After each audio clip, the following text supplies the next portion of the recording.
प्रकार कि किसी भी बात की चिंता मत किया करो, परंतु हर एक बात में तुम्हारे निवेदन, प्रार्थना और विनती के द्वारा धन्यवाद के साथ परमेश्वर के सम्मुख उपस्थित किए जाए। तब परमेश्वर की शांति जो सारी समझ से परे है, तुम्हारे हृदय और तुम्हारे विचारों को मसीह यीशु में सुरक्षित रखेगी। इसीलिए हे भाइयों, जो जो बातें सत्य है और जो जो बातें आदरणीय है और जो जो बातें उचित है और जो जो बातें पवित्र है और जो जो बातें सुहावनी है और जो जो बातें मन भावनी है, अर्थात जो सद्गुण और प्रशंसा की बातें हैं, उन पर ध्यान लगाया करो। जो बातें तुमने मुझसे सीखी है और ग्रहण की है और सुनी और मुझ में देखी है, उन्हीं का पालन किया करो। तब परमेश्वर जो शांति का सोता है तुम्हारे साथ रहेगा। Hallelujah, praise the Lord, hallelujah. क्या आपने इस बात को समझा? मैं एक बार आपके लिए दोहराना चाहता हूँ, फिर से ध्यान दीजिएगा, फिर से पढ़ना चाहता हूँ 4-6 से, इसके बाद मैं समझाऊंगा अच्छी प्रेज द लॉर्ड, हालेलुया। पहले से यहाँ पे लिख रहा है, फिलिप्पियों के कलीसियाओं को यहाँ पे बता रहा है किसी भी बात की चिंता मत किया करो, क्योंकि पहले जानता है कि यीशु मसीह स्वर्ग चला गया था और आ गया था कौन? पवित्र आत्मा स्वर्ग से धरती पे आ चुका था। तो उसने कलीसियाओं को सिखाया कि लोग बहुत दुखी थे, क्योंकि लोग खाने के लिए, पीने के लिए, पहनने के लिए, घर के लिए, कपड़े के लिए कर्ज में डूबे हुए थे। बहुत से उनके पास परेशानियां थी। तो कलीसिया के लोगों को क्या बता रहा था? शांति बता रहा था। वो कलीसिया के लोगों को क्या कर रहा था? सतर्क कर रहा था कि आप लोग चिंता क्यों करते, किसी बात की चिंता मत किया करो। अगर हम मसीह में हैं तो आपको चिंता नहीं करना चाहिए। अगर हम मसीह में हैं तो आपको चिंता नहीं करना चाहिए, क्योंकि मसीह क्या है? शांति का क्या सोता है। वो स्पष्टीकरण से बता रहा है कि किसी भी बात की चिंता मत किया करो, परंतु हर एक बात में तुम्हारे निवेदन, प्रार्थना और विनती के द्वारा परमेश्वर के साथ सम्मुख उपस्थित किया जाए। देख सकते हैं, परमेश्वर चाहता है कि आप चिंता की जगह पे क्या करें? विनती करें, प्रार्थना करें, निवेदन करें और हर एक चीज का परमेश्वर का धन्यवाद करें और उसके सामने उपस्थित करें। Hallelujah, praise the Lord, hallelujah. तब उसके बाद वो बता रहा नंबर 7 में कि तब परमेश्वर की जो शांति जो सारी समझ से परे। आपको लगता है कि आप बड़े दुखी, आप बहुत परेशान है, तो परमेश्वर आपकी नहीं समझता? परमेश्वर को सब पता है। परमेश्वर को पता है कि आप कितने कर्ज में, परमेश्वर को ये भी पता है कि आप कितने दुखी हैं, परमेश्वर को ये भी पता है कि आप कितनी बीमार है, परमेश्वर को पता है कि आपके पास पैसे ही नहीं चर्च में आने के लिए और कहीं आने जाने के लिए, आपके पास भाड़े नहीं। आप कई बार दुखी होते बोलते चर्च में नहीं, इस बार आऊंगा, अगली बार आऊंगा। परमेश्वर सारे दुखों को जानता है, सारी परेशानियों को जानता है। लेकिन परमेश्वर क्या कर रहा है यहाँ पे? स्पष्टीकरण साथ में बता रहा है कि तब परमेश्वर की शांति जो सारी समझ से परे, क्योंकि जो परमेश्वर की शांति है वो बिल्कुल दिमाग से परे। बाइबल क्या कहती है? इस संसार में क्या हो रहा? दुख हो रहा। यीशु मसीह ने यूहन्ना में कहा कि संसार में क्या है? क्लेश है, दर्द, परेशानी, दुख, तकलीफ है। लेकिन यीशु मसीह ने क्या कहा अपने चेलों से कि संसार में तुम्हें क्लेश होता है, परंतु ढाढ़स बांधो, मैंने संसार को क्या कर लिया? जीत लिया है। किसके लिए? तुम्हारे लिए जीत लिया है। हालेलुया, जब यहाँ ताली बजनी चाहिए, लेकिन आपने ताली, मैं हमेशा सही बताता हूँ, लेकिन आपका ध्यान कहीं और रहता है। आप बहुत खोए रहते हैं, पता नहीं किस वचन चला खोए हुए। हालेलुया, जहां ताली बजानी वहां ताली नहीं बजाते। जहां परमेश्वर के सम्मान, महिमा, आदर, सम्मान देना है वहां कोई सम्मान नहीं। एकदम गर्मी में डूबे हुए हैं, कब छुट्टी? हालेलुया, बाइबल कहती है, परमेश्वर स्पष्टीकरण बता रहा कि नींद से पहले जाग जाकर जब। हालेलुया, फिर से देखिए, किसी भी बात की चिंता मत किया करो, परंतु हर एक बात में तुम्हारे निवेदन, प्रार्थना, विनती के द्वारा धन्यवाद के साथ परमेश्वर के सम्मुख उपस्थित किए जाए। तब परमेश्वर की शांति जो सारी समझ से परे तुम्हारे हृदय और तुम्हारे विचारों में मसीह में सुरक्षित रखेगी। देख सकते हैं, परमेश्वर की शांति दुनिया में नहीं। मैं बात आपको फिर से बताना चाहता हूँ, बहुत से ऐसे परिवार के लोग हैं जिनके बच्चे मर जाते हैं। मैंने देखा उनके परिवार में अभी बच्चा आज पैदा हुआ, कल मर गया। घर के लोग चिल्ला रहे, घर के लोग रो रहे। कई लोग कहते हैं भगवान कहाँ है, परमेश्वर कहाँ है, ईश्वर कहाँ है? क्या परमेश्वर को थोड़ा सा भी दया नहीं? इस बच्चे ने क्या गलती किया था? इसकी माँ ने क्या गलती किया है कि बच्चा मरा हुआ पैदा हुआ, आज ही पैदा हुआ बच्चा 2 दिन में मर गया? इसने कौन सा पाप किया था? बहुत से लोग सवाल जवाब करते हैं, बहुत से लोग कहते हैं कि ईश्वर कहाँ है? ईश्वर होता तो ऐसा अन्याय देख नहीं सकता। पता ही उसको तरस, वो उसकी माँ के ऊपर तरस नहीं खा रहा है, उस बच्चे के ऊपर तरस नहीं खा रहा है। ईश्वर कैसे बच्चा पैदा हुआ मर गया? भगवान कहाँ है? ईश्वर कहाँ है? परमेश्वर कहाँ है? प्रभु कहाँ है? लोग इस तरह से परमेश्वर को बुलाते हैं। लेकिन बाइबल क्या कहती है? ढाढ़स बांधो, क्योंकि परमेश्वर जानता है, यीशु जानता है कि दुनिया में बहुत परेशानी है। परमेश्वर को पता है कि विश्व क्लेश से भरा हुआ है। इसमें वो चीज आप ढूंढ रहे हो नहीं मिलेगी। अभी आपके पास 1 लाख रुपया है, मैं आपको बताना चाहूंगा कि आप 1 लाख रुपया से संतुष्ट नहीं हो सकते। अगर आपके पास एक घर है, मैं आपको विश्वास दिलाता हूं कि आप एक घर से खुश नहीं हो सकते। अगर अगर आपके पास एक बाइक है, आपके पास खुशी नहीं होगी तो आप सोचेंगे कि 2 हो जाए। अगर आपके पास साइकिल है तो आप साइकिल से खुश नहीं हो सकते, आपको सोचेंगे मेरे पास बाइक हो जाए। आपके पास आपकी सैलरी महीने की 10,000 रुपया कमाते हैं, लेकिन आपको संतुष्टि नहीं होगी, आप चाहेंगे कि मेरी सैलरी 15 से 20,000 हो जाए। अगर आपके पास एक सेट कपड़े हैं लेकिन आपको संतुष्टि नहीं होगी, आप सोचेंगे कि मेरे पास 2 से 4 सेट हो जाए। आपके पास एक जोड़ी चप्पल और एक जोड़ी जूता है, लेकिन फिर भी आपको संतुष्टि नहीं होगी, आप सोचेंगे एक 2 और हो जाए। मैं आपकी बात बताना चाहता हूं मेरे प्रियो, इस दुनिया में शांति नहीं मिलेगी। चाहे पैसे में शांति खोजिए, चाहे कपड़े में शांति खोजिए, चाहे विश्व में, चाहे मकान, घर, संपत्ति, धन दौलत में, कहीं पर भी शांति खोजिए, शांति नहीं। कुछ लोगों को लगता है कि मेरे शादी हो जाएगा, मेरा ब्याह हो जाएगा तो मुझे शांति हो जाएगी। नहीं, शांति मिलने वाली। शादी ब्याह हो जाएगा, पता चलता है कि 2 दिन, 4 दिन, 10 दिन, 1 महीने, 2 महीने खुश रहेंगे, फिर इसके बाद लड़ाई विवाद शुरू हो जाता है। क्योंकि आप शांति कहाँ खोजते हैं? पुरुष महिला में शांति खोजता, महिला पुरुष में शांति खोजती, माँ बेटे में शांति खोजती, बेटा माँ में शांति खोजता, लेकिन शांति नहीं मिल सकती। बाइबल खुद कहते हैं कि इस संसार में क्लेश होता है, इस संसार में परेशानियां हैं, क्योंकि संसार में गवाह कौन? शैतान है, और जब तक शैतान रहेगा तब तक परेशानियां रहेंगी। इसीलिए यीशु मसीह ने कहा कि ढाढ़स बांधो, इस संसार को मैंने जीत लिया है तुम्हारे लिए। हालेलुया। परमेश्वर ने कहा कि इस विश्व को मैंने अपने लिए नहीं जीता, क्योंकि परमेश्वर को दुनिया जीतने की क्या जरूरत है? क्योंकि वो तो खुद ब्रह्मांड का रचयिता है, वो तो खुद दुनिया का मालिक है। वो जब चाहे तब मुट्ठी खोले, दिन हो सकता है, जब चाहे मुट्ठी बंद करे, रात हो सकता है, क्योंकि वो तो उसके हाथ में। लेकिन उसने कहा ये दुनिया में परेशानी होती है, लेकिन परेशानी को मैंने तुम्हारे लिए जीता है, ताकि तुम्हें रोना ना पड़े, ताकि तुम्हें बीमार ना होना पड़े, ताकि तुम्हें गिरना ना पड़े, ताकि तुम्हें हारना ना पड़े, ताकि तुम निराश मत हो। वो खुद बता रहा है कि तुम सदा आनंदित रहो और हमेशा हर बात में मसीह यीशु में आने के बाद आप हमेशा परमेश्वर का धन्यवाद करिए और विनती, प्रार्थना, निवेदन करिए। हालेलुया।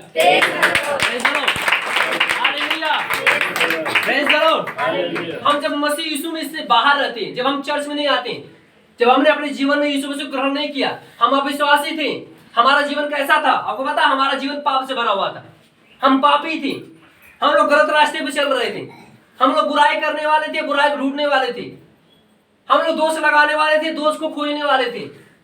लेकिन जब हमें परमेश्वर ने वहां गंदगी से निकाला और हमें सही जगह पे लाकर बैठाया, वो बता रहा है कि परमेश्वर ने हमें कहां से निकाला है? इस संसार से निकाल कर अपने प्रिय पुत्र के राज्य में, यानी उस जगह पे बैठाया है जहां पर परेशानी नहीं।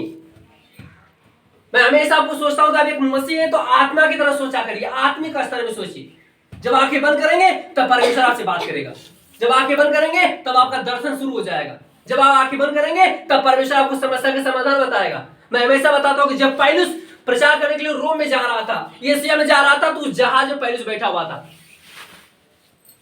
बाइबल बताती है उस जहाज में इतनी सामानें भरी गई थी, इतनी सामानें भरी गई थी कि उस जहाज में तूफान आ गया। पौलुस चिंतित नहीं हुआ, क्योंकि पौलुस को पता था कि मैं किस जगह पे प्रचार करने के लिए जा रहा हूं। लेकिन शैतान ने क्या ला दिया? परेशानी ला दी, जहाज क्या होने लगी? डूबने लगी। लेकिन पौलुस ने कहा सारी सामान क्या करो, निकाल कर नीचे फेंको, पानी फेंको। उन लोगों ने सारा लकड़ी जो भी उसमें रखा हुआ था, सारा सामान, खाना पीना सब खुल उठा के जहाज से बाहर फेंक दिया। लेकिन फिर इसके बाद भी जहाज इतना वजन था कि जहाज डूबने लगी। तब उसने उस परमेश्वर को याद किया, उसने कहा प्रभु मैं तेरी महिमा करने के लिए जा रहा हूं उस जगह पे, उस गांव में, इस नगर में। तब परमेश्वर इस तूफान को क्या किया? उसने कहा घबरा मत, क्योंकि मैं तुझे ऐसी जगह भेजने वाला हूं जहां पर तुम्हें परेशानियां रहेंगी। मैं तुम्हें ऐसी जगह पे प्रचार करने के लिए भेज रहा हूं, ऐसी जगह भेज रहा हूं जहां परेशानियां रहेंगी। क्योंकि याद करिए जब यीशु मसीह नाव में सो रहा था तब तूफान क्यों आ गया? क्योंकि दुनिया बनाने वाला खुद नाव में सो रहा है और तूफान को आने की जरूरत नहीं थी। तूफान से यीशु की क्या दुश्मनी? बाइबल कहता है दुश्मनी नहीं हो सकती, क्योंकि तूफान को बनाया किसने? हवा किसने बनाया? पानी किसने बनाया? समुद्र किसने बनाया? नाव किसने बनाया? सब कुछ परमेश्वर ने बनाया। और जब सो रहा था फिर तूफान को तो शांत हो जाना चाहिए अपने आप। लेकिन बाइबल बताती है इस दुनिया में चुनौती है, ये दुनिया चुनौतियों से भरा हुआ है मेरे भाइयों, ये दुनिया क्लेशों से भरा हुआ है। हम हर सेकंड, हर पल, हर जगह पे दर्द से भरे हुए, हर जगह पे क्लेश है। अब घर से बाहर निकलिए, लोग बुराई करने के लिए हमेशा खड़े रहते हैं। अब घर से रोड पे निकलिए, आप सही में काम करेंगे, लोग आपके ऊपर आरोप लगाने के लिए खड़े रहते हैं, क्योंकि शैतान आपके लिए चूकेगा नहीं हर बार बुराई करने के लिए, आपको गिराने के लिए। Hallelujah, praise the Lord. इसलिए बाइबल बताती है कि जब यीशु मसीह दुनिया में आया, लोगों ने उसके मार के लटका दिया क्रूस पे। सोचिए यीशु मसीह के साथ चुनौती नहीं थी। आज हम अपने आप को चुनौती में देखते हैं कि हमारे पास क्या चुनौती, हम हार मान जाते। मुझे याद है कि मैं एक बार मैं अपनी गवाही बता रहा, बहुत मजेदार गवाही, आपको सुननी चाहिए। शायद मैं गवाही नहीं बताया, लेकिन मैं आपको बताना चाहता हूँ मेरे प्रियो कि मैं एक बार गया था किसी मार्केट में और मैं जाकर वहां पे लीची पी रहा था। लीची पी रहा था और लीची पीने के बाद में लीची जब पता है लीची इतनी इतनी ठंडी हो गई थी, इतनी ठंडी हो गई तो बर्फ बन गई थी लीची। और जब मैं पीने लगा फिर लीची खत्म हो गई, आधी लीची खत्म हो गई और लीची बर्फ हो गई थी। इसीलिए मैं बहुत वेट कर रहा था कि लीची कब ठंडी हो जाए, कब ठंडी हो जाए। मेरे पास मैं पाइप उसी में लगी हुई थी, मैं बहुत देर तक खींच रहा था, खत्म नहीं हो रही थी। मैं बहुत देर तक पीटता रहा उसको। मैंने सोचा जल्दी इसमें फेंकूंगा नहीं क्योंकि पैसा लगाया पूरा, तो मैंने उसको पूरी तरह से हिलाते डुलाते पीटा रहा, लेकिन वो गली नहीं, क्योंकि आपको पता बर्फ बनने के बाद जल्दी गल नहीं देते। हालेलुया। मैं बहुत देर तक बैठा तो उसी लीची को पीने के लिए 1 घंटा लग गया। हालेलुया। 1 घंटा लग गया और मैं फिर उस लीची को पी लिया। अब पीने के बाद मैं बैठा हुआ था और मैं देख रहा था कि रोड के किनारे बैठा हुआ था, कोई नहीं आ रहा था। और जब मैंने लीची को जब देखा कि लीची खत्म हो गई थी तो मैंने फेंक दिया लीची को। और मेरे प्रियो तब तक उसी रास्ते से एक साइकिल वाला जा रहा था। और जब मैंने लीची को पिया और फेंका तो कोई नहीं था, लेकिन जब मैंने फेंक दिया जमीन पे गिरी तब तक लीची जैसे गिरी तब तक एक साइकिल वाला आ गया। और साइकिल वाले के ऊपर नहीं गया, साइकिल वाले के ठीक मतलब 20 रोड पे गिरा और तब तक साइकिल वाला गुजरा। और साइकिल वाले ने मुझे देखा, उसको लगा कि मैंने जानबूझ कर फेंका है, लेकिन यकीन मानिए मैं ऐसा काम नहीं कर सकता। हालेलुया।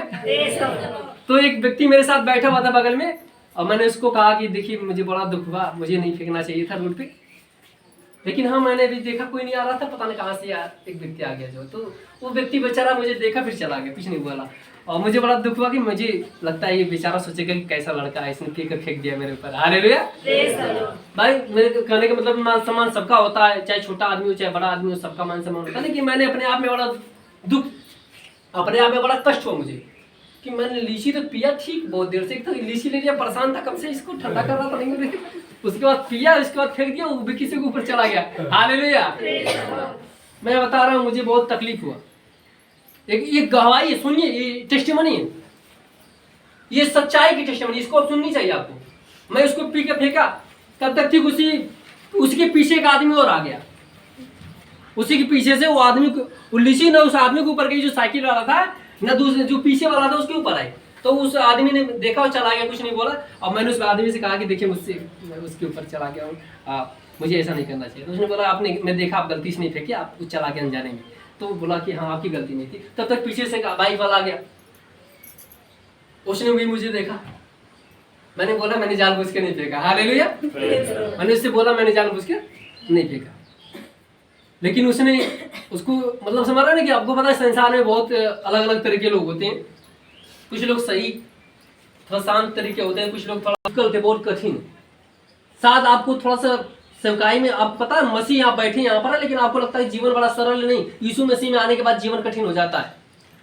हम यहाँ से जब प्रवेश करेंगे स्वर्ग में तो आपको उस जीवन का आनंद मिलेगा कि वो रियल में आनंद है क्या। लेकिन हमें आनंद मनाने के लिए कहा भी क्या है, इस धरती पे स्वर्ग का आनंद कहाँ मनाते हैं, धरती बनाते हैं। और वो आदमी हमें देखा और उसने बोला आपने लीची फेंक दिया हमारे ऊपर, लेकिन वास्तव में साइकिल वाले के ऊपर लीची नहीं गिरी, अच्छी लगी लीची बाइक वाले के पास ली कि बाइक वाला बहुत देर में आया, उसके जाने के बाद बाइक वाला है।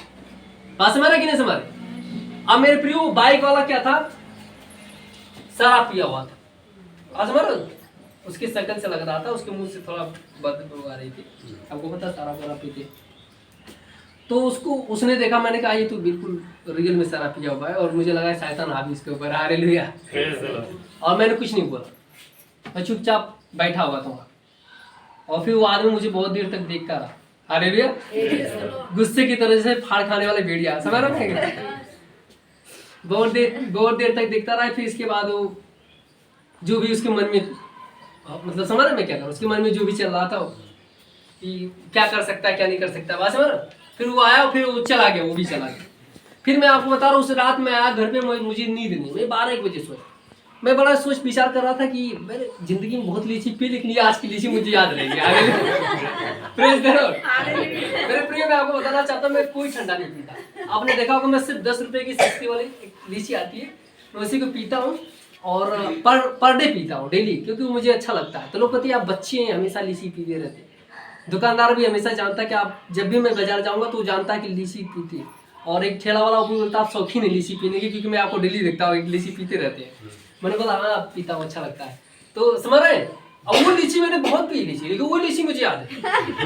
इससे पहले मैंने कितने लीची पी मुझे कुछ नहीं याद नहीं, लेकिन वो दिन की लीची मुझे याद है। और उसके बाद मैं लीची पीना बंद कर दिया। हालेलुया। मैंने बोला अब जब भी लीची पीने जाता है दुकान पे तो मेरा ध्यान रहता है वो याद पे, नहीं अब दूसरे के ऊपर चला जाएगा, अब नहीं पीऊंगा। अरे मेरे मैं सच्चाई बता रहा हूँ। पता है ये बड़ा डिफिकल्ट माहौल है। आपको पता आप सही में रहेंगे लोग गलत ठहरा देंगे, आपको दोषी ठहरा देंगे। तो बाइबल क्या कहते हैं कि हम लोग क्लेश में हैं, हम लोग दुख में हैं, लेकिन बाइबल कहते हैं यीशु हमारे साथ है, यीशु मसीह हमारे साथ है, परमेश्वर हमारे साथ है। हमें बताता है कि हम जब गिरेंगे, भजन संहिता क्या कहता है, यदि हम गिर जाते हैं तो परमेश्वर हमें खड़ा कर देता है। अगर हम गहरे खाई से ऊपर जाते हैं या तालाब से या जंगल झाड़ी से होकर जाते हैं या घने जंगलों से निकल कर जाती है या विषैले जीव जंतु के बीच में से होकर जाते हैं, तभी परमेश्वर क्या करता है, हमें सुरक्षित करता, बचाता है और हमारी अगुवाई करता है। भजन संहिता 23 में 1 से लेकर 7 तक स्पष्टीकरण है कि परमेश्वर हमारा चरवाहा है, वो हमें चराता है, वादियों में शांत झरने के पास लेकर जाता है। यदि हम मौत की तराई से होकर गुजरते हैं तब भी हमें विजयी लौटते हैं। इसके बाद भजन संहिता 91 एक साथ बताता है कि यदि हम किसी भी रास्ते से होकर चले जाए, अगर गिरे, अगर हमारे पैरों में ठेस भी लगे तो परमेश्वर हमें हाथों हाथ क्या करता है, उठा लेता है। स्वर्गदूत क्या करते हैं, हमें हाथों हाथ क्या करते हैं, उठा लेते हैं।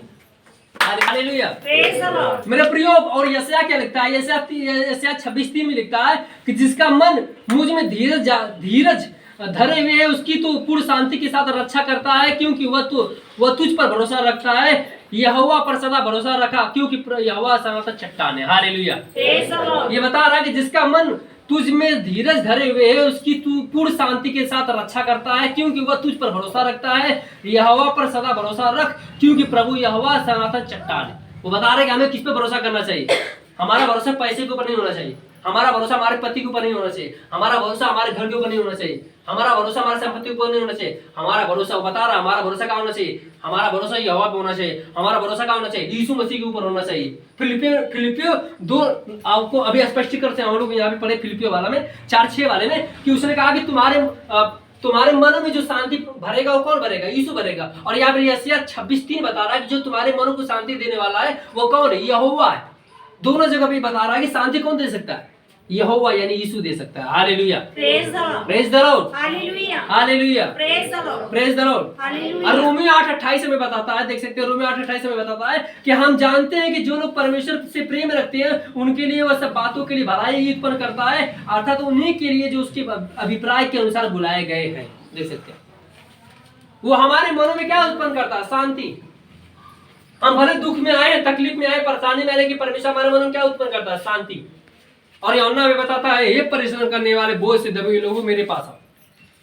लूका में यही कहता है, हे परिश्रम करने वाले बोझ से दबे हुए लोगों मेरे पास आओ। वो बता रहा, आपको पता है जब आप पहली बार चर्च में आते हैं, मुझे विश्वास है कि आप बीमारी से आते हैं, आप परेशानी से आते हैं, आप किसी न किसी दुख तकलीफ में आते हैं, लेकिन यीशु क्या कहता है, हे परिश्रम करने वाले अब बोझ से दबे हुए और लदे हुए लोगों तुम मेरे पास आओ। यीशु बुला रहा है आपके तकलीफों को लेने के लिए। यीशु बुला रहा है जब आप सोते हैं, आपको बहुत नींद से परेशानी, यीशु बुला रहा है कि तुम्हारी नींद मैं ले लूंगा, तुम्हारी परेशानी मैं ले लूंगा, तुम्हारा कर्ज मैं ले लूंगा। तुम जो कर्ज भर रहे हो वो सारा कर्ज मेरा हो गया। जो परेशानी तुम्हारे ऊपर आ रही है परेशानी तुम्हारे ऊपर नहीं रही, वो परेशानी मेरे ऊपर आ गई। एक बात मैं बताना चाहता हूँ मेरे प्रियो, एक इंसान अगर परमेश्वर उसके साथ नहीं रहे तो वो जी नहीं सकता। मैं आपको फिर से बताना चाहता हूँ, एक इंसान के साथ अगर परमेश्वर नहीं हो तो जी नहीं सकता। और हम आपको बताने चाहते हैं कि जो आप बड़े बड़े काम कर रहे हैं या परमेश्वर है आपके साथ तभी आप कर पा रहे हैं। नहीं तो दुनिया में ऐसे बहुत से लोग हैं जो पैदा होते हैं मर जाते हैं, लेकिन आप हैं पैदा होने और मरने के लिए पैदा नहीं हुए। आप पैदा हुए परमेश्वर में, अब मरेंगे परमेश्वर में। बाइबल क्या कहती है, पैदा होते हैं एक समय होता है पैदा होने का मरने का, लेकिन यीशु मसीह क्या कर रहा है कि हम जन्म लेंगे यीशु मसीह में और सो जाएंगे यीशु मसीह में। हम मरेंगे नहीं, हम पैदा होते हैं मसीह में और सो जाएंगे मसीह में। मसीह में कोई मरता नहीं, सोता। यीशु मसीह क्या हुआ था, मरा नहीं, सोया हुआ था। बाइबल पढ़िएगा जाके, यीशु मसीह मरा नहीं, तीसरे दिन अगर मरा होता तो जिंदा नहीं होता। यीशु मसीह मरा लेकिन उठ कर बैठ गया। इसका मतलब है कि बाइबल कहती है यीशु मसीह में विश्वास करते तो हमें क्या हो जाएंगे, सो जाएंगे। क्या हो जाएंगे, सो जाएंगे। अब बाइबल बताते जब यीशु मसीह आएगा तो क्या हो जाएंगे, उठ जाएंगे। ये नहीं कि बहुत दिन तक लंबी नरक में, पता है मरने का मतलब क्या होता है, नरक में जाना। कहाँ जाना, नरक में जाना। तो हम नरक में नहीं जाएंगे, क्यों वहीं पर जाए और हमेशा चिल्लाते रहे। बाइबल कहती है नहीं, हम सोए हैं क्योंकि हमारा मसीहा जगाने के लिए आ रहा है। Hallelujah, praise the Lord. और मेरे प्रियो मैं बताना चाहता हूँ कि परमेश्वर आपके मनों में शांति उत्पन्न करता है। कैसे, अपने वचनों के द्वारा। अगर आप ज्यादा परेशानी में होते हैं, ज्यादा तकलीफ में होते हैं तो एक काम करिए, जैसे मान लीजिए आपको शैतान परेशान कर रहा है, दुष्टता परेशान कर रहा है, लोग कहते हैं नहीं मैं मेडिसिन के लिए जाना चाहता हूँ, मैं दवा कराने जा रहा हूँ। मैं आपको बताना चाहता हूँ दवा के ऊपर भरोसा मत करिए, एकदम बिल्कुल मत करिए। अगर हम एक मसीह है तो आपका विश्वास 0%, देखिए दवा के ऊपर आपका विश्वास 0% होना चाहिए, जीरो, -0। मैं जीरो की बात नहीं कर रहा, मैं कर रहा -0। और समझ सकते हैं आपका विश्वास कैसा होना चाहिए। जिस दिन आप अपना टारगेट हटा देंगे आपके सामने से, कहते हैं कि आपके पास कोई चारा नहीं, केवल एक ही चारा होना चाहिए, वो परमेश्वर। कोई चारा नहीं, आपके अपने सामने कोई ऑप्शन मत रखिए। क्यों, मैं बीमार हो जाऊंगा तब अपना पैसा बचा कर रखूंगा, जब मेरी तबीयत खराब होगी तो मैं पैसा लगाऊंगा, या मैं पैसा इकट्ठा करूँ दवा के लिए, इतना पैसा रखा दवा के लिए, जब मेरी तबीयत खराब होगी तो उसमें से दवा कराऊंगा। आप इस तरह से टारगेट बना कर रखेंगे तो शैतान आपका पैसा सही जगह पे लगाएगा। ये दवा का है, ये यहाँ का है, ये यहाँ का, परमेश्वर कुछ नहीं। हालेलुया। मैं हमेशा आपको बताता हूँ कि आपका टारगेट है, ये का टारगेट, सारा ऑप्शन खत्म कर दीजिए और एक ही ऑप्शन करिए। सारा जो पैसा है वो दीजिए दान, सारा पैसा जो है वो दशमांश करके दीजिए, सारा पैसा जो दवा का उठा के किसको दीजिए, दान में दीजिए। बाइबल कहते हैं कि जो पैसा शैतान का, वो पैसा शैतान के पास मत जाने दीजिए, उस पैसे को परमेश्वर को जाने दीजिए। बाइबल बताते हैं जब परमेश्वर को दे देंगे तो पैसा बचेगा नहीं आपके पास। जब पैसा नहीं बचेगा तो परमेश्वर कहेगा कि आप चिंता मत करो, क्योंकि अब तुम्हारे पास कुछ नहीं बचा है, अब मैं बचा हूं तुम्हारे पास। हालेलुया। जैसे मछली लेकर आओ, उसको फाड़ो, उसमें से सिक्का में लेकर दान दे दो। हालेलुया। हम लोग चिंता नहीं करना। हालेलुया। और हाँ मेरे प्रिय सेवकाई, क्या मैं बताना चाहता हूँ, रात में काम करिए। पता सारे के लड़की और लड़कियां क्या करते हैं, शाम को जॉब करते हैं और सुबह में जाकर सेल चलाते, चेयर चलाते, सेवकाई करते, आत्मा जीतते। रात में उनका क्या चलता है, ड्यूटी, यानी सुबह 6 शाम को 6 से लेकर 8 या 9 बजे तक ड्यूटी करते, फिर रात में चले जाते घर पे। उसके बाद वो सुबह में क्या करते, आत्मा जीतने जाते। और हमारे गाँव में हम दिन में सोते और रात में भी सोते, फिर काम कब करेंगे? सोचिए आप, दिन में भी सो रहे हैं, रात में भी सो रहे हैं, फिर काम कब करेंगे? ना तो आपके पास टाइम है आराधना करने के लिए टाइम है, ना तो प्रार्थना करने के लिए टाइम है, ना तो सिर चलाने के लिए टाइम है, ना सेवा करने के लिए टाइम है, फिर क्या कर रहे हैं आप तो सारों वालों से भी गए गुजरे। हालेलुया। मोबाइल बंद करके रखिए। हालेलुया। Praise the Lord. मेरे प्रियो, हमारा मकसद होना चाहिए, हम सभी लोगों का मकसद होना चाहिए कि हमें क्या करना है, परमेश्वर की इच्छा पूरी करनी है। हमें अपनी धरती पे अपनी इच्छा पूरी करने के लिए हम नहीं आए यहाँ पे। पीछे वाले, हम अपनी इच्छा पूरी करने के लिए धरती पे नहीं आए। अगर आपको यहाँ से जाना है, तो अगर आप नए जन्मे हैं, आप कह रहे हैं कि मैं रेप्चर में जाना चाहता हूँ, तो यीशु मसीह ने कहा कि रेप्चर कभी भी हो जाए। सुनिए, अभी कल का मैंने नेट पे चेक किया था, कल का नया वचन आया था, एक पास्टर, बड़े पास्टर ने भेजा था। उन्होंने कहा कि रात में भी मत सो और दिन में भी मत सो। देखिए, जागने का समय क्या है, यीशु मसीह ने क्या कहा कि हमेशा जागते रहो। जागने के यीशु मसीह क्या कहा, यीशु मसीह कैसे आएगा, चोर के समान आएगा। तो वो बता रहा है कि न तो दिन में आएगा और न तो रात में आएगा। आपको पता है चोर कब आता है? मुझे पता है कि बहुत से लोग 11 बजे तक सोते नहीं, रात में भी आप जागते हैं, दिन में तो आप दिन भर काम करते तो जाग ही रहे। तो चोर न तो दिन में आता है न तो रात में आता है, वो ऐसे टाइम आता है जब देखता है कि आप आराम कर रहे हैं। यही एक महान पास्टर ने लिखा है कि यीशु भी एकदम सेम टू सेम ऐसे आएगा, ना दिन में आएगा और न रात में आएगा। वो आएगा ऐसे टाइम जिस समय आप सो रहे होंगे। बाइबल कहती है कि अपने आत्मा को जगाने का तरीका क्या पता है? अपने आत्मा को जगाने का तरीका है आत्मा जीतना और प्रार्थना करना, वचन पढ़ना, हमेशा हमेशा पत्रिका पढ़ना और हमेशा बाइबल से अपना संबंध बना करना, हमेशा। ये जागने का तरीका, क्योंकि जब बाइबल पढ़ेंगे जागेंगे, सेवा करेंगे जागेंगे, सेल चलाएंगे जागते रहेंगे, प्रार्थना करते रहेंगे जागते रहेंगे, धन्यवाद करते रहेंगे जागते रहेंगे। ये सब तरीके जागने के। हम मसीह, हम क्या करें, हम लोग नए जन्मे, हम लोग मसीह हैं, हम लोग जागते रहेंगे, सोएंगे नहीं। और लिखा कि जो सोते हैं वो दिन में सोते हैं और जो जागते हैं वो भी दिन में जागते हैं। हालेलुया। देखिए, हमें दिन में भी जागना है और रात में भी जागना है। हालेलुया। क्योंकि यीशु मसीह जो आ रहा है वो उसका दिन बहुत नजदीक है। 22 में कहा गया था, 22 में टाइम खत्म हो गया। देखिए, जुलाई अब आने वाला, 10 दिन बाद जुलाई चल देगा, फिर जुलाई के बाद अगस्त, सितंबर, अक्टूबर, नवंबर, इसके बाद 2023। अब आए बताते यीशु और रेप्चर बहुत नजदीक है, बहुत नजदीक। शायद आपको नहीं पता यीशु मसीह ने क्या कहा। यीशु मसीह जब पकड़वाया जाने वाला था तो उसके चेले क्या कर रहे थे, सो रहे थे। क्या कर रहे थे? यीशु मसीह पहाड़ से प्रार्थना करके आया तो उसने बोला तुम जाग नहीं सकते? देखो, मेरा पकड़वाने वाला तुम्हारे द्वार पे आके खड़ा है और क्या लाठी डंडा और लालटेन लेकर आ गया। लेकिन कौन से टाइम आया? देखिए, उसके पकड़ने वाले, यीशु मसीह को पकड़ने वाले न तो दिन में आए और न तो रात में आए। क्योंकि बाइबल बताती है कि यीशु मसीह दिन में प्रचार करता था, मंदिर में तो कोई नहीं पकड़ने गया। और रात में जब वो पहाड़ पे प्रार्थना कर रहा था तब भी कोई नहीं पकड़ने गया।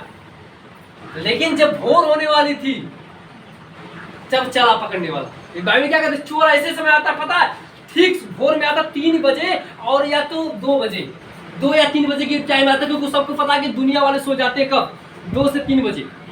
पूरा रात जागो, 12 बजे तक जागो, बोलो चोर नहीं आएगा, कोई बात नहीं। आओ, पता है चोरों को इतने चालाक होते, चोर इतने चालाक होते कि उनको पता होता कि ये लोग रात में ऐसे टाइम सोते हैं, लेकिन दिन में सब लोग जागते हैं। ठीक है, 1 बजे तो सो जाएंगे, नहीं सोएंगे तो 2 बजे सोना ही सोना है। तो ये 2 से लेके 3 बजे से पहले का जो टाइम होता है, चोर को पता होता है कि 3 बजे भी कुछ औरतें जाग जाती है सुबह में, भोर में 3 बजे, 3:30 बजे, 4 बजे। तो चोर क्या करता है, 1:30 के बाद और 2:30 के पहले ये चोर का टाइम पता है। ऐसे टाइम कोई भी आदमी जागेगा नहीं, पता कर लीजिएगा अपने गांव में और अपने क्षेत्र में। कभी मान लीजिए किसी की तबीयत खराब हो गई, बात की बात है, हर दिन तबीयत नहीं खराब होगी किसी की। हालेलुया। चोर ऐसे टाइम आता है, पता चलता कि सारा मतलब साढ़ा तोड़ दिया, पता चला कि आपका चचा वचना सब तोड़ ताड़ के चला गया, लेकर आ जाएगा सब। हालेलुया। चोर की तरह नहीं आएगा, वो चोर नहीं है। बाइबल बताती है यीशु चोर नहीं है, वो बता रहा चोर के समान आएगा। जैसे कहते हैं चोर आता है, उसी तरह से यीशु मसीह भी अपना टाइम फिक्स करके रखा कि चोर की तरह आएगा। चोर बन के नहीं आएगा, चोर की तरह आएगा। हालेलुया। वो आएगा तो देखेगा सब सो रहेंगे तो बोलेगा दूतों से एक काम करो, जो जागते उनको उठाओ और जो सोते उनको नींद में सुला दो। हालेलुया। Praise the Lord. आपको पता है ना, पतरस सो रहा था, नाक बज रही थी, याकूब नाक बज रही थी। यीशु ने कहा कि यूहन्ना तुम जाग नहीं सकते, पतरस को लगाओ कनपट्टी पे, बोलो उठाओ और बोलो कि तुम भी जाग। तो यूहन्ना ने गया, बोला कि स्वामी स्वामी आगे उठो उठो उठो। तब तो याकूब उठा, यूहन्ना उठा, पतरस उठा, मरकुस उठा, लूका उठा, सब उठे। बोले क्या हुआ गुरुजी? बोले कि देखो पकड़वाने वाला द्वार पे खड़ा है, चलो नीचे चलते हैं, बहुत प्रार्थना हो गया तुम्हारा, चलो। अच्छा, यीशु मसीह नीचे आया तो देखा सब लाठी डंडा लेके खड़े थे। पतरस नींद में था, निकाला चाकू, बोला मेरे गुरु को कोई हाथ लगा के दिखाए। तब यीशु मसीह ने कहा वो की नींद पूरी हो गई। हालेलुया। इसने कहा तुम्हारी नींद पूरी हो गई जब जाकर बोला प्रार्थना करने के लिए, तो नहीं प्रार्थना कर रहे। अगर प्रार्थना करते तो पकड़ने नहीं आओ तो सुबह आए थे पकड़ने के लिए, तुमने लेट कर दिया इसलिए रात में सब आ गए पकड़ने के लिए। इसलिए मेरे प्रिय कहते हैं कि अपने पादरी के लिए प्रार्थना किया करिए, अपने लिए प्रार्थना करें, सभी लोगों के लिए प्रार्थना करें, सभी लोग मिल की प्रार्थना किया करें। प्रार्थना में बड़ी ताकत होती है, दुनिया बदलने की क्षमता होती है। कहते हैं हम दुनिया बदल सकते हैं, लेकिन कैसे? प्रार्थना से। हमारा लड़ाई न तो लाठी से, न डंडा से, न बंदूक से, न गोली से, न तलवार से। हमारी लड़ाई अगर है तो आधुनिक सेनाओं से जो आकाश में उड़ के सबको मार रहे हैं, उनसे हमारी लड़ाई है। और वो दिखते नहीं, लेकिन हम देख सकते हैं उन्हें। बाइबल कहते हैं हम लोग शैतानों को देख सकते हैं। शैतानों को हमें देखने के लिए क्या दिया गया पता? दर्शन दिया गया, पता कर लीजिएगा। शैतानों को हम लोग देख सकते हैं, नबी लोग जो होते हैं शैतानों को देख सकते हैं। कौन शैतान कहाँ से आया, कहाँ गया, कौन कहाँ बैठा हुआ है, ये सब पता होता है भविष्यवक्ताओं को। इसीलिए भविष्यवक्ता जब कहीं जाते हैं तो प्रार्थना करते हैं, शैतान जितने लोग सोए सब उनके बढ़ जाए। हालेलुया। आपको बता कई नबी प्रार्थना करते हैं ना कि सारे दुष्टात्मा से भाग जाए, ये जगह परमेश्वर की हो गई। हालेलुया। प्रार्थना जब होता है सारे शैतान जो कई सालों से सोए रहते सब भागते उठे। हालेलुया। हमें शांति हमारी बात नहीं दे सकती, हमें शांति हमारे पिता और हमारे परिवार के लोग नहीं दे सकते। हमें अगर कोई शांति दे सकता है तो वो है सिर्फ परमेश्वर का वचन। एक बात मैं बताना चाहता हूँ, अपने पड़ोसी के साथ बैठे रहिए, अपने आदमी के साथ बैठे रहिए। आपका आदमी क्या बोलेगा? आपकी तबीयत खराब होगी, वो बोलेगा एक काम करो चलो दवा कराते हैं। बोलेगा दवा कराने के लिए पैसा तो नहीं है, क्या करे? कुछ है घर में तो भेज दो, उठा के भेज दो, बस हमारा ऑप्शन है। कोई ऑप्शन है नहीं, घर तो बेच नहीं सकते आप, गाय भैंस तो बेच नहीं सकते आप। मिलेगा कितना? 2 या 3 हजार। तो आप सोचेंगे कुछ ऐसी चीज बेचे जो बड़ी रकम की मिले, लेकिन आपने कभी सोचा उस चीज को बनाने में कितना टाइम लगा था? खून पसीना बहा कर आपने उसको बनाया नहीं बनाया। और शैतान बोला बेच दो, किसी लिए थोड़ा सा रोक लग गया उसी लिए बेच दो। लेकिन परमेश्वर क्या कर रहा है? अगर तुम कलीसिया में आ गए तो शैतान को ये पता कि वो जो बीमारी, जो पैसा शैतान के लिए जाने वाला था, वो पैसा शैतान के पास में नहीं जाएगा, वो पैसा भी बचेगा और तुम्हारा रोग भी जाएगा इस मसीह के नाम। और मैंने ऐसे बहुत से लोगों को देखा है जब बीमार होती है तो चर्च में नहीं आती हूँ, पता नहीं क्या हो जाता, उनको बुलाने पे भी नहीं आती चर्च। मैं एक बात कहना चाहता हूँ, मेरी मम्मी की बात अगर है, मेरी मम्मी अविश्वास में गिर जाती है, लेकिन जो लीडर होती है, जो चर्च में मेंबर होते हैं, वो विश्वास में गिर जाते हैं। तो मेरी मम्मी की बात और आपकी बातों में बहुत धरती आकाश का अंतर है। बात समझ रहे कि नहीं समझ रहे? क्योंकि आप डेली चर्च में आने वाले हैं और डेली घर में प्रार्थना करने वाले, बाइबल पढ़ने वाले हैं। मेरी मम्मी तो बाइबल देखी नहीं है अभी तक, हालेलुया, पढ़ेगी कहाँ से, हालेलुया। फिर आप सोचिए अगर मम्मी मेरी अगर विश्वास करती तो दवा में पैसा बर्बाद नहीं करना पड़ता, बस समझ लीजिए। लेकिन इसके बाद मेरा विश्वास दवा में नहीं था, मैं 100% बता रहा हूँ आपको कि मेरा विश्वास दवा में नहीं था। अगर दवा में मेरा विश्वास होता तो मैं वहाँ पे प्रार्थना नहीं करता। मैं दिखाने के लिए नहीं प्रार्थना कर रहा था वहाँ पे घुटना टेक कर कि परमेश्वर बचा ले। मैं प्रार्थना इसलिए कर रहा था, मैंने बोला कि मैं खाली हाथ नहीं जाऊंगा यहाँ से। मैं जिस कंडीशन में लेकर आया उस कंडीशन में लेकर नहीं जाऊंगा। मैं उस कंडीशन में लेकर जाऊंगा कि यहाँ से चलकर जाना पड़ेगा यीशु मसीह के नाम में। मेरे भाइयों, मैं आपको बताना चाहता हूँ, जब आप परमेश्वर का जिद बना लेते हैं, मैं हमेशा बताता हूँ जिद बना लीजिए। जैसे झगड़ा नहीं होता है, आप अपनी मम्मी से झगड़ा करते, मैं मेला जाऊंगा तो जाऊंगा, 100 रुपए में नहीं जाऊंगा, 500 में जाऊंगा, हालेलुया। अपने पिता से झगड़ा करते बोले 500 से कम नहीं लेकर जाऊंगा। आप परमेश्वर जिद बना लीजिए, प्रभु जी मैं चंगा होकर आऊंगा तो होकर आऊंगा, चंगा करे ना करे, हालेलुया।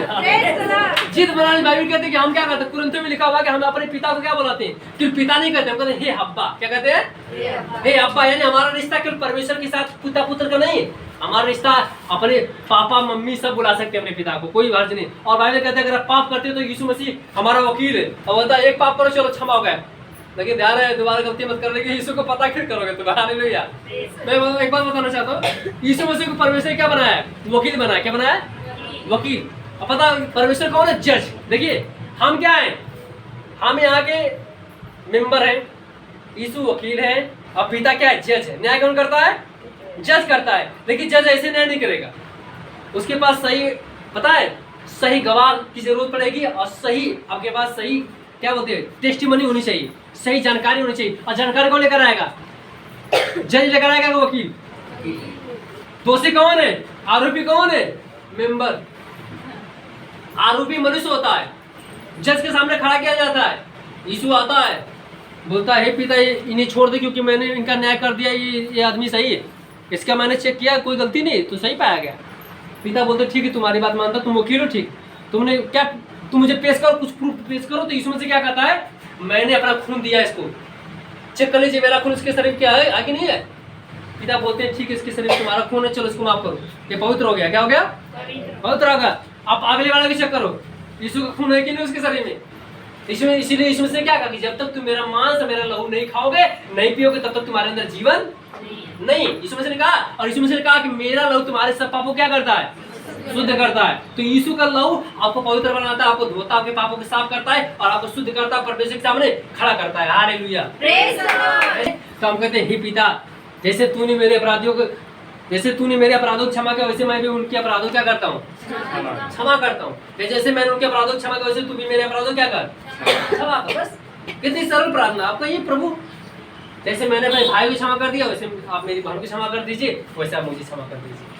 कितना सरल प्रार्थना यीशु मसीह ने बताया। यीशु मसीह ने कहा कि जाकर गंगा स्नान करो, नाला देखो, तालाब देखो, वहाँ पे स्नान करो, जटा बढ़ा लो। जर्दन नदी किनारे कौन था, यूहन्ना बपतिस्मा देने वाला। पता है लोग क्यों आ रहे थे डुबकी लगाने के लिए, क्योंकि उनको पता था कि डुबकी लगाने से पाप क्या हो जाते हैं, शुद्ध हो जाते हैं, धो दिए जाते हैं। तो लोग आते थे, यूहन्ना ने क्या कहा, ये साहब के बच्चों तुम्हें किसने बता दिया कि आने वाले प्रकोप से भागो। लोगों ने बोला स्वामी हम डुबकी लगाना चाहते हैं। उसने बोला कितना कर लेते हो, पुलिस वालों से बोला कितना कर लेते हो, तुम्हें तनख्वाह मिलती है 50,000 की नहीं सरकार की तरफ से। बोलता स्वामी मिलती लेकिन हम जबरदस्ती लोगों से लूटनी, अभी बाइक वाला ज्यादा उसको रुकवा लेते, उसको बोलते हैं चलो अपना दिखाओ, तुम हेलमेट नहीं लगाए हो, आई कार्ड नहीं है तुम्हारा, ड्राइविंग लाइसेंस नहीं, चलो 200 रुपए दो। यूहन्ना ने क्या कहा, अपनी कमाई से ज्यादा कर मत लो, और जबरन किसी से पैसा मत लिया करो। जबरदस्ती जो तुम्हारा चुंगी लेने वाला, अगर चुंगी लेने वाला है तो जितना चुंगी लेना चाहिए 100 तो 100 लो, 200 रुपए मत लो। किसी गरीबों को सताओ मत। यीशु मसीह ने यूहन्ना ने खुद कहा कि सारा काम तुम बंद करो, तुम्हारे पाप क्या हो जाएंगे, और आज डुबकी लगा दो, हो गया। चलो आज से पाप मत करना, आज से जबरदस्ती धन मत लेना गरीबों से।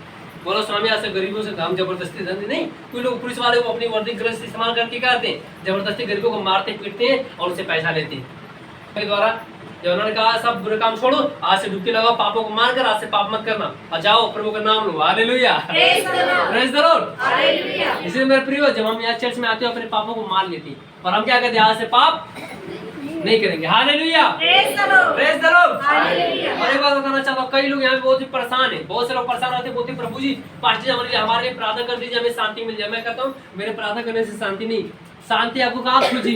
शांति आपको ढूंढनी पड़ेगी बाइबल में। अगर आपके पास बाइबल है तो इसमें शांति खोदी। शांति कहाँ है? परमेश्वर ने शांति कहाँ दी? शांति हमारे आत्मा में दी। कहाँ पे है? आत्मा में। अब जाइए घुटना टेक के प्रार्थना करें, देखिए कितनी शांति मिलेगी। अंदर से बढ़िया एक आवाज आएगी, बोलेगी बेटा डर मत, मैं तुम्हारे साथ हूँ। ऐसा कहता कि डर मत, मैं तुम्हारे साथ हूँ। परमेश्वर कहता डर मत, मैं तुम्हारे साथ हूँ। फिर किस चीज का डर? अगर कैंसर है, डॉक्टर बोलो मर जाओगे, बोलो परमेश्वर बोलता है डरो मत, मैं हूँ तुम्हारे साथ। एक बात मैं बताना चाहता हूँ, अगर आप विश्वासी हैं, कैंसर हो गया है, आप मर जाएंगे, क्योंकि आपके साथ कौन है? परमेश्वर नहीं। लेकिन अगर विश्वासी है, नए जन्मे, कैंसर है, आपके साथ यीशु है, आप मरेंगे नहीं। यीशु वादा करता है आप मरेंगे नहीं, लेकिन आपको क्या करना पड़ेगा? यीशु का काम करना पड़ेगा। कौन से काम है? बाइबल पढ़िए। पढ़े लिखे नहीं है तो क्या करिए? जाके घर में धन्यवाद करिए, हालेलुया बोलिए, प्रेज द लॉर्ड बोलिए। कुछ नहीं कर पाएंगे तो आत्मा जीतिए। अपने गांव परिवार को सबको बताओ कि यीशु मसीह कौन है, उसने क्या किया है। कुछ नहीं कर पाते तो बताइए कि यीशु मसीह आपके लिए मरा है और जिंदा हुआ है, और यीशु मसीह क्या है, आपको उद्धार करता है। इतना बताइए सबको जाके। लोग आपको मारेंगे पीटेंगे और भगा देंगे, कोई दिक्कत नहीं। हमारे पिता को मार के भगा दिए, हमें भी मार देंगे बेटा होकर तो कोई दिक्कत नहीं। Hallelujah, praise the Lord. समझ नहीं समझ रहे? बर्दाश्त करना जरूरी है। अब बाइबल कहते हैं शांति यीशु मसीह देता, दुनिया में कोई शांति नहीं दे सकता। और परमेश्वर शांति देने के लिए कुछ लेता नहीं, कुछ नहीं दे सकते। आपको शांति है तो परमेश्वर आपके अपने वचनों के द्वारा शांति देता है, यीशु के नाम। हालेलुया। आइए हम लोग खड़े होते हैं अपनी जगह।